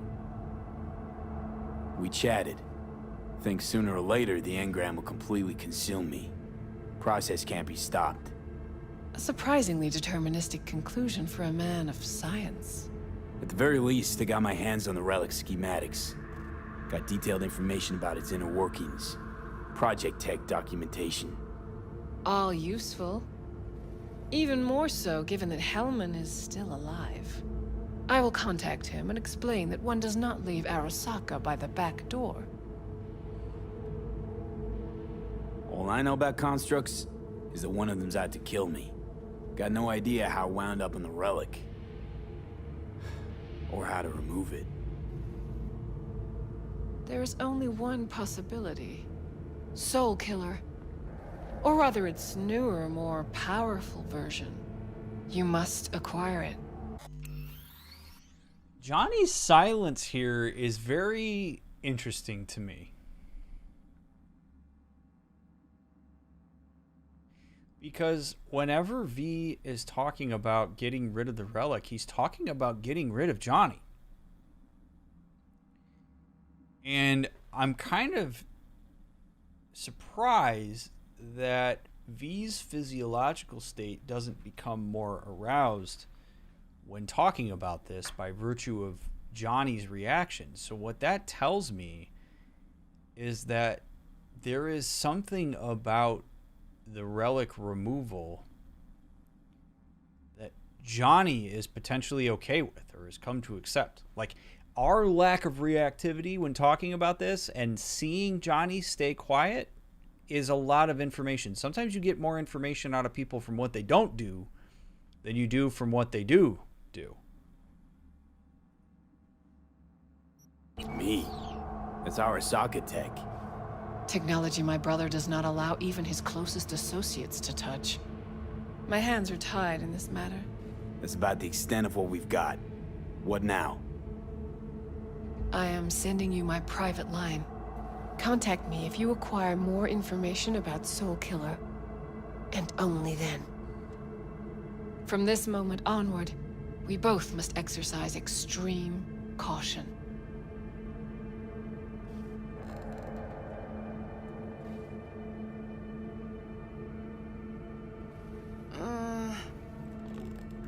Well, that's my job done.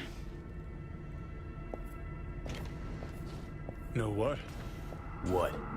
Think I'd have rather had a wave of Saka elites barge in here. We got what we wanted. Don't tell me that proxy got to you. Fuck you. Come on, think about it. Yesterday, Hanako was living in a world that was completely safe for her. What's she got on her hands now? A foreign city, a homicidal brother, and a fucking thief. It's why she sent a proxy. She's alone. And she's shitting herself more than we are. Uh-huh. Clink. What? Did you say clink? Mm-hmm. Sound of her attaching her leash.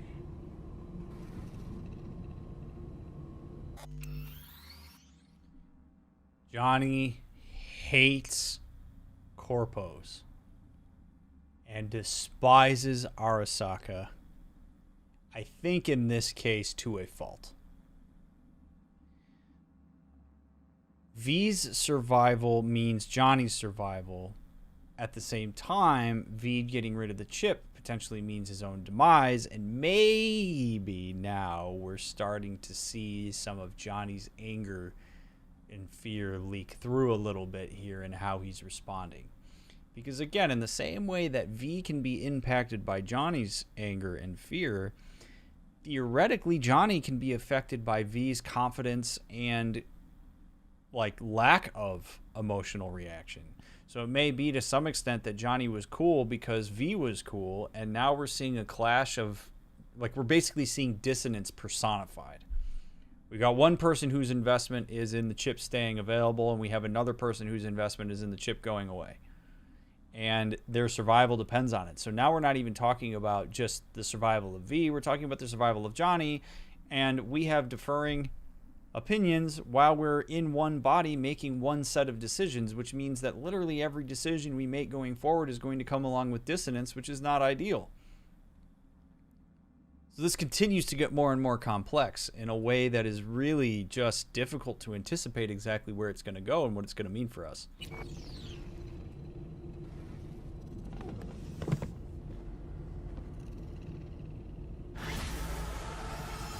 Wow. Oh shit, not good.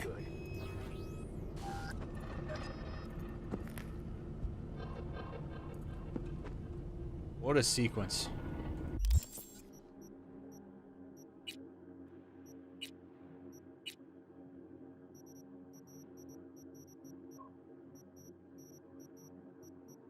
That makes me wonder now.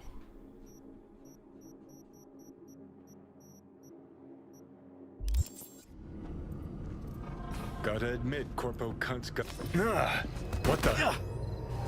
Fuck!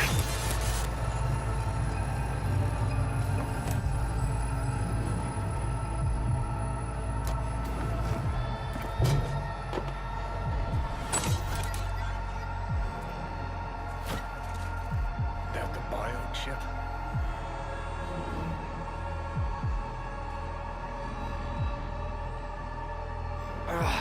Of course it's the damn chip. My silver handosis is clearly incubating. That a pointed finger I hear in your voice? Fuck! That was your ticker. Sit and rest. Don't need you flatlining while we got a job to do. Blah, blah, blah. Fuck Arasaka. Blah, blah. Smash Mikoshi. You really are turning into me.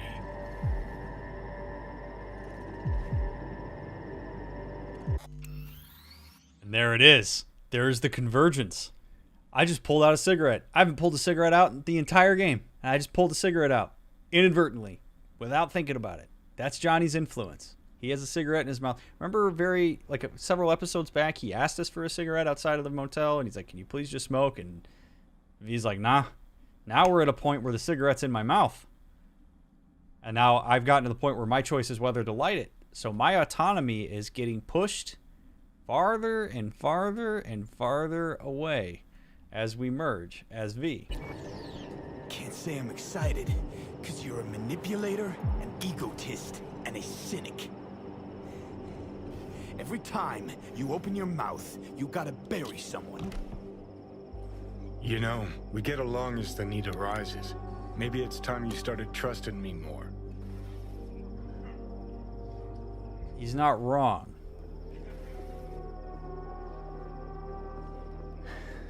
Got no idea where I'm going. Be a living legend. That's all I wanted. Feels like I'm barely surviving. Test of a person's true value? Death. Facing it, staring it down. You still got a chance to be somebody. Yeah, maybe. What was it like when you died? What's on top of the world? Failure not an option, not a thought. Till it happened. Death feels real now. It's only now I know it. Now? Had half a century to come to terms. Mikoshi felt, I don't know, like sleep? Lacked awareness, had no sense of passing time. Didn't mark it. did what they wanted to me. I just remember cold, a black void, fear. Or was that your death? Mikoshi. Why'd Arasaka even build it? If I could only see inside Saburo's head. People can be bought, brainwashed, but it's only in Mikoshi that you can peer inside a soul, pick it apart, reprogram it. They've amassed quite a collection. Scary, talented runners, soul-killed, packed away, probably using them now, probably controlling him. So, ruling hearts and minds. That's what it's about. The usual. Corps have always tried to shackle people one way or another. Saburo's ambition is greater. He's out to control humanity. These conversations with Johnny are super fascinating because it occurred to me while he was telling this story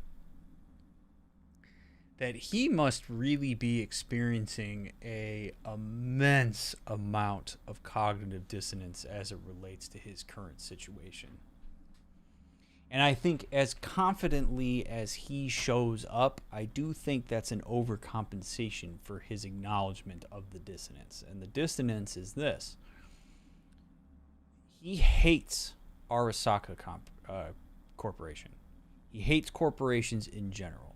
He dedicated his entire life to trying to be anti-corpo, to a point that he nuked Arasaka Tower. A decision, by the way, that I don't agree with. I understand why he did it, but I don't think that was a good idea. But he is alive, so to speak, on this chip because of Arasaka. And so Johnny's innate sense of desire to survive is being kept afloat and satiated by the very people that he hates. So if Johnny engages with his anger and hatred toward Arasaka, it is when it starts to give this sense of, I'd kind of like to just die because I don't want this chip. My life is something that I feel a sense of indebtedness to Arasaka for. If he dies, it sticks it to Arasaka. If he doesn't make it off the relic, if he dies, then cool, Arasaka's mission failed. But then he also has to die in order for that to happen. And is he willing to martyr that? I don't know. Johnny's a little bit proud. He's got an ego. I don't know that pride would let him kill himself to be a martyr. So I think in these conversations, Johnny too is trying to work out a significant amount of dissonance. We have our own, he has his own. And they're merging. It's real interesting to think about that for me. And I think it's hard for him to acknowledge that he's grateful that he has an opportunity to live again. And getting in touch with that means that he can't continue to perpetuate the persona that he has to this point. This is mean. I have nothing but empathy for him here. Well, I think I get why you detest the place. Shouldn't exist. Of all the destruction and pain corps wreak around the world, what happens at Mikoshi is worst. Know why?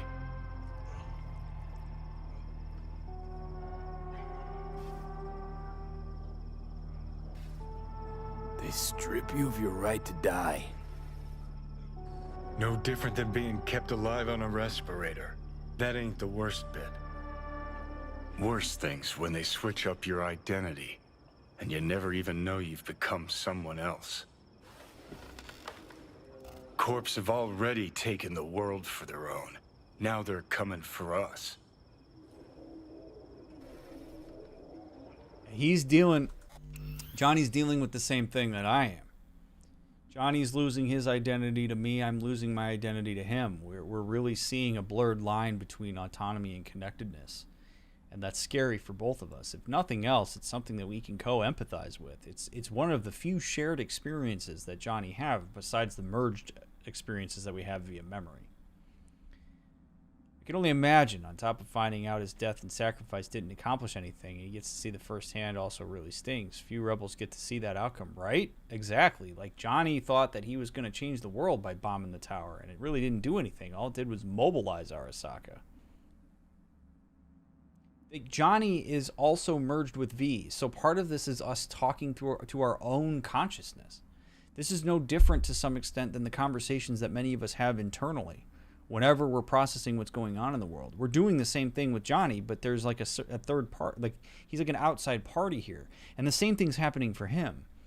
It's unprecedented stuff. It's not anything that there's any like research on the psychology of this type of thing. I mean, I'm literally having to kind of like improvise and shoot from the hip and use what I know to try to make these connections and to like process this and synthesize it. But this is not anything that we have any awareness of what it would actually be like, and so we're seeing the two of them co-process this. As far as we know, nobody else has dealt with this before. Realize what you're doing to me is what Arasaka's doing at Mikoshi. Yeah, I know. That's why I'm gonna fix it. I would love to know more about what you mean when you say that. Why do I not have that dialogue option? Let's move. Get back to work. Let's do. What's your plan? How do you plan to rectify it? That's such an interesting comment that I don't want to make any assumptions about.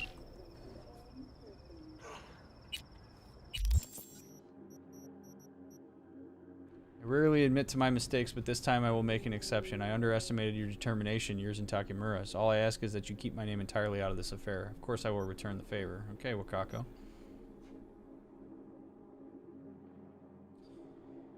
Sergei Karasinski called. He's a solo who, like my husband, acts before he thinks. It's a personal characteristic that always leads to the same thing sooner or later, trouble. Fortunately for us, Sergei is not only a man who acts without thinking, but a panicked one at that. This means the pay is good and almost literally flying out of his account into ours. Sergei is waiting for you at Silk Road. You will meet him there to pick up a peace offering and would like to be delivered to the Tiger Claws. He can't do it himself because he's recently been added to their blacklist. The boy believes this small token will help the Tigers find forgiveness in their hearts for his terrible mistake. I got no idea what's coming up next. Have a good night, Skog.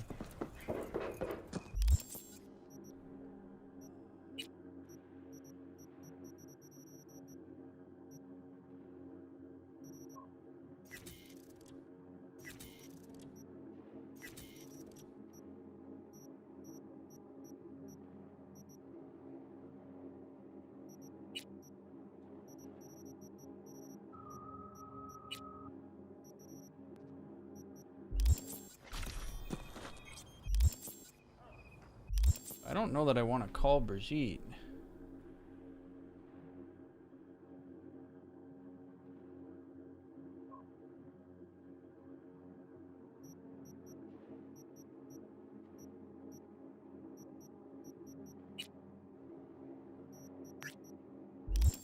Alright, we'll do this and we'll see if anybody calls.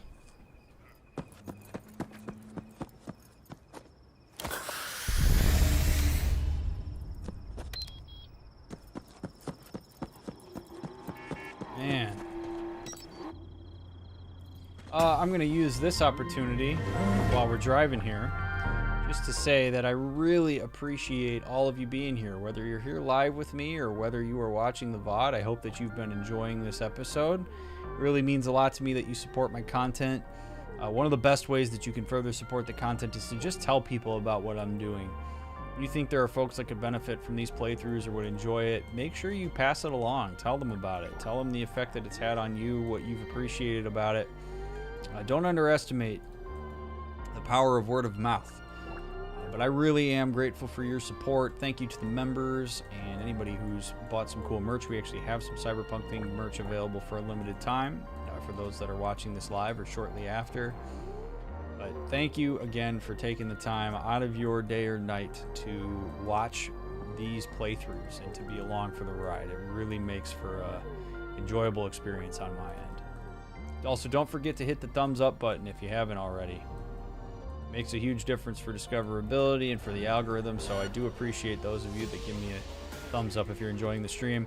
I'd also like to remind you that if you are watching the VOD and you feel inclined to leave a comment, I really encourage you to do so. I would love to read what you have to say.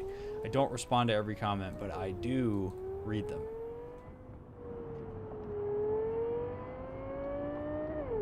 Let's see what's going on with this guy. It's been an intense episode, man. There's a lot going on here.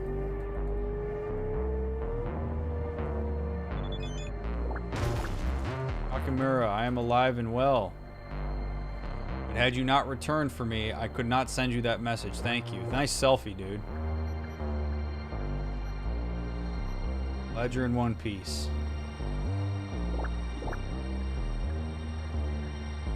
Right now I am waiting in a secure location.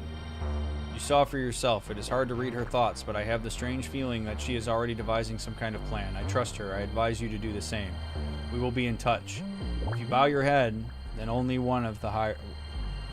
one of higher standing. Not sure how you want me to interpret that. These are the words of wisdom that have offered me guidance throughout my life, as I hope they will for you. What do you plan to do? You know of what I am asking. Sticking to the plan, Hanako at my back will be big. Maybe we look for help outside the city. I got contacts. I don't know yet. I gotta think through that. It is difficult to choose the right path when each step is a journey of the unknown. But never forget that you are not alone. Even should you abandon your body, never abandon your honor. Never stray from the way. Miyamoto Musashi. Alright. Yeah, I'm not going to commit to a plan yet. I have no idea what else is involved in this. Selfie's pretty great, man. Takamura's a real boomer. Real boomer energy in that guy.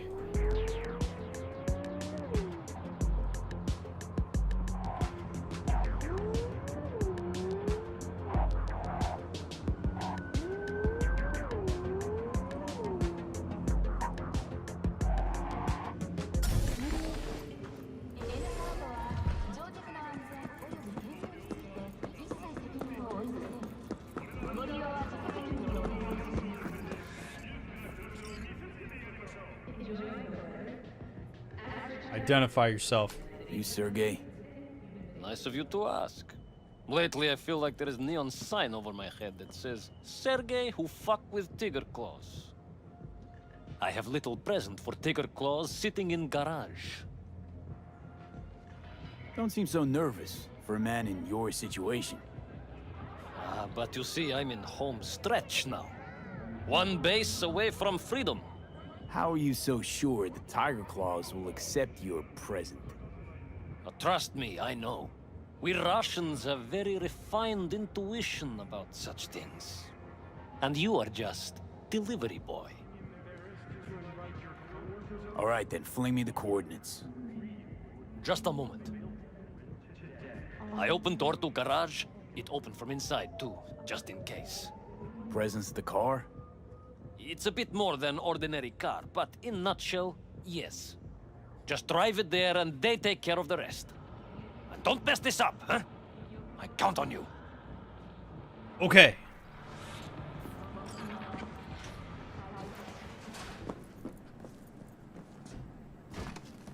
Cool pants. All right. Well, we'll see what Dealio is here. Garage lease agreement. The rental agreement does not include insurance coverage for the loss or theft of valuable items stored in the garage. The agreement may be terminated at any time and with immediate effect if leasee violates the terms of use. Oh, it's one of these stupid-ass two-wheel front car. Okay, whatever. Drive Sergey's car to the restaurant.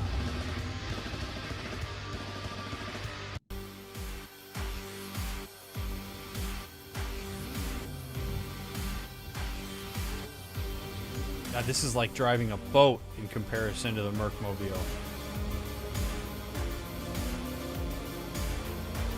I'm not feeling it.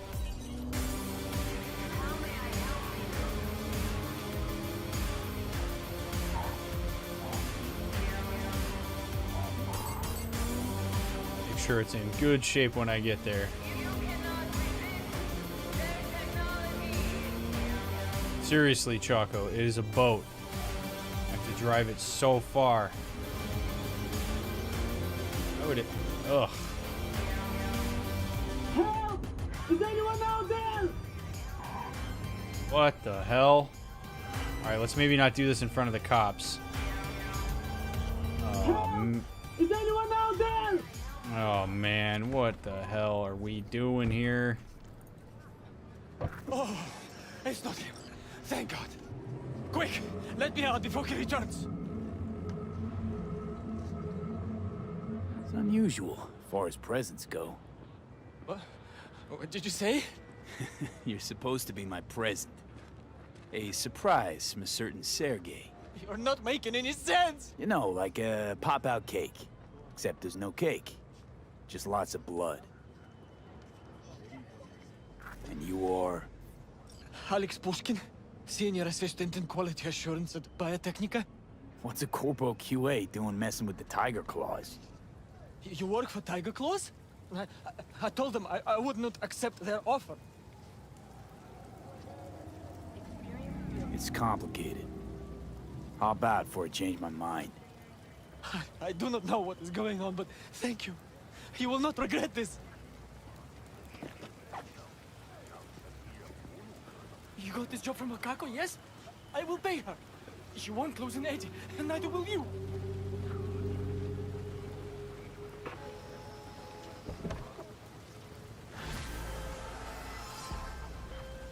You would be the last person to get bought by a corpo stuffed in a trunk. Oh, so I thought. You never fail to surprise me.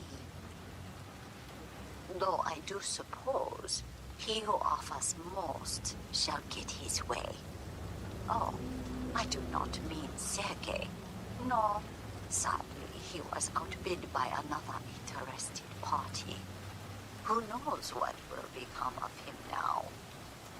Quid pro quo v. Quid pro quo. Contract closed. Oh man, I don't even know, man. I don't even know. Like, honestly, for me, the hard part about that is like, as soon as you show me that there's a human in the trunk, I mean, I don't give a shit. I don't care enough about what's going on with them. So, what reason do I have not to let him out? If I knowingly close this guy in the trunk and take him to the Tiger Claws, given the history I have with them, I don't know this guy. I don't know this guy's relationship. Like, that's just no way. I don't need that. So, I let him out. Whatever. He offered to pay Wakako. She's cool. I'm over it. I don't need that kind of trouble. You get out. Sergei should have told me that there was a person in the trunk, and he didn't do that. Find somebody who's willing to transport the truck, or that's willing to transport a human in the back of the truck. If it's that important, you'd have been smarter about it. I don't feel anything